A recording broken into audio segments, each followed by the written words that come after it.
Bienvenue. Devant moi se trouve un Poco M7 et aujourd'hui, je vais vous montrer comment activer et configurer le mode Ne pas déranger.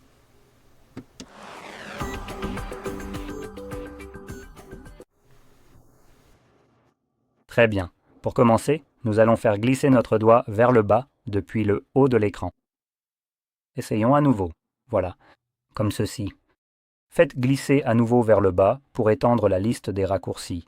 Maintenant, l'un d'eux devrait être le mode Ne pas déranger s'il est ajouté par défaut, alors laissez-moi le chercher rapidement et je ne le trouve pas.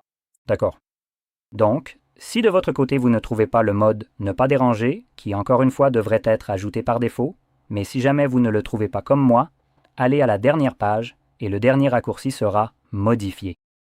Cliquez dessus et puis quelque part ici, dans cette zone plus grise, vous trouverez tous les raccourcis qui sont simplement cachés de la liste initiale. Et évidemment, nous cherchons le mode Ne pas déranger, alors trouvons-le. Voilà, il est juste ici, marqué comme DND pour ne pas déranger. Ensuite, maintenez-le simplement appuyé. Comme vous voyez, il s'allume et je peux maintenant le déplacer. Tout ce qu'il faut faire est de le faire glisser tout en haut, cliquez sur Terminer et voilà, il est ajouté. Maintenant, une fois que vous le voyez dans cette liste, maintenez-le appuyé pour vous rendre rapidement directement aux paramètres. Maintenant, il semble que nous n'ayons pas beaucoup d'options ici, mais je veux quand même en parler pour que vous puissiez le personnaliser un peu. Tout d'abord, il suffit simplement d'activer ou de désactiver. La deuxième option n'est disponible que lorsque l'appareil est verrouillé. Ainsi, une fois activé, ce mode ne fonctionnera que lorsque vous n'utilisez pas votre appareil. Tant que vous le tenez dans la main et que vous faites défiler YouTube ou quoi que vous fassiez d'autre, eh bien, le mode agira comme s'il était désactivé. Ensuite, il y a aussi la notification des appels, où nous pouvons sélectionner précisément qui peut vous joindre lorsqu'ils essaient de vous joindre par téléphone, tout le monde, les contacts, les favoris ou personne. Et en plus, vous avez ici l'option de notification pour les appels répétés, ce qui signifie que si quelqu'un vous appelle 2 fois en l'espace de 15 minutes, la deuxième fois qu'il vous appelle dans ce laps de temps, vous en serez notifié. Donc, une fois cette option activée, elle contourne complètement tout ce que vous avez sélectionné ici. Et la dernière chose, c'est l'heure programmée d'activation. Ici, vous pouvez créer des horaires.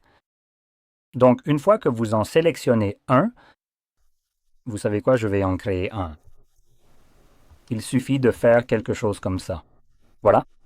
Juste 1 minute chaque jour. Une fois que vous créez ceci, comme vous pouvez le voir, cela s'active automatiquement. Et cela voudrait dire que le point d'accès activerait son... pas le point d'accès. Le mode Ne pas déranger s'activerait tout seul, à 3 heures du matin chaque jour et se désactiverait 1 minute plus tard. Et c'est simplement un horaire entièrement automatique, donc je n'ai rien à faire et l'appareil fera tout pour moi. En fait, il y a une raison pour laquelle j'ai choisi un horaire un peu étrange comme celui-ci, qui ne dure qu'1 minute au milieu de la nuit, à un moment où, en général, vous n'avez pas besoin du mode Ne pas déranger. Et cela s'explique par le fait que lorsque vous activez le mode Ne pas déranger, comme ceci, il n'y a rien ici pour indiquer quand il va se désactiver tout seul. Donc, vous devrez penser à le désactiver vous-même. Et si vous l'oubliez, eh bien, il va simplement rester activé en arrière-plan jusqu'à ce que vous vous en souveniez. Choisir un horaire comme je le fais ici est essentiellement une précaution si vous oubliez de le désactiver. Avec cette configuration, il restera actif jusqu'à environ 3 heures du matin. À 3 heures du matin, l'appareil, selon le planning, tentera de l'activer. Mais comme le mode est déjà activé, rien ne se passera. 1 minute plus tard, comme il est actif, il va finalement l'éteindre. Donc, cela vous apporte une certaine tranquillité d'esprit. Le mode Ne pas déranger programmé peut rester actif un peu plus longtemps que ce que vous aviez prévu, mais au moins, le lendemain, il sera de nouveau désactivé. Je vais donc laisser ça comme ça. En général, d'autres appareils proposent une option pour définir la durée du mode ou ce qui se passe avec ce bouton, mais ici, ce n'est pas possible. C'est donc simplement une solution de contournement. Et vous pouvez également avoir plusieurs programmations. Donc, vous pouvez activer celle-ci, que j'ai configurée ici, et ensuite ajouter des programmations normales que vous souhaitez utiliser, par exemple, de façon régulière à des heures précises, et elles ne seront pas en conflit les unes avec les autres.